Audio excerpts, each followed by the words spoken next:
Hey everyone, today we're going to go over a spellbinding movie, War Witch. War Witch is an astonishing drama set in Africa that vividly depicts the courage and resiliency of a 12-year-old girl whose spiritual gifts enable her to survive.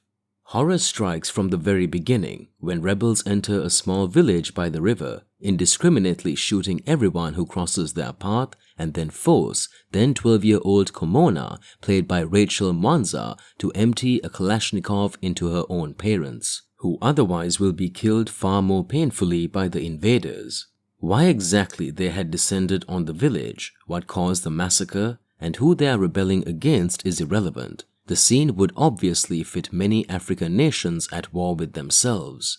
On the way back to the rebels' camp, Komona is pitilessly beaten every time she fails at her duties and beaten twice as hard until she learns not to cry or complain. At the camp, she goes through a short rudimentary training in the course of which she is taught her rifle is her father and mother, which she should love and respect above all else.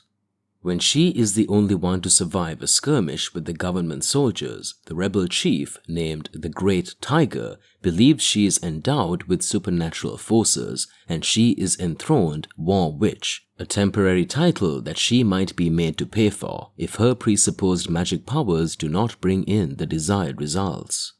For a while, she enjoys the protection of an albino boy slightly older than her called the Magician, played by Serge Kanyinda, and they desert the rebels and fall in love. But she would not give in to his courting unless he obeys traditions and offers her a white rooster, a rarity in Africa, for a wedding gift. After several hilarious episodes, he manages to come up with the cockerel and the two of them enjoy an idyllic interlude in the village of the magician's uncle, known as the Butcher, played by Ralph Prosper. But the rebels catch up with them, they get rid of the magician and bring their War Witch back to camp, where she is raped and forced into custody of a brute she hates. Barbarity is everywhere as Komona, pregnant and seeking refuge, realizes that neither she nor her baby will ever have any peace of mind unless she goes back to her village to bury the remains of her parents, whose ghosts keep haunting her. Once she does this, the forces of evil seem to be appeased and the ending has her board a truck heading towards a better future, though there is room to have some doubts about it.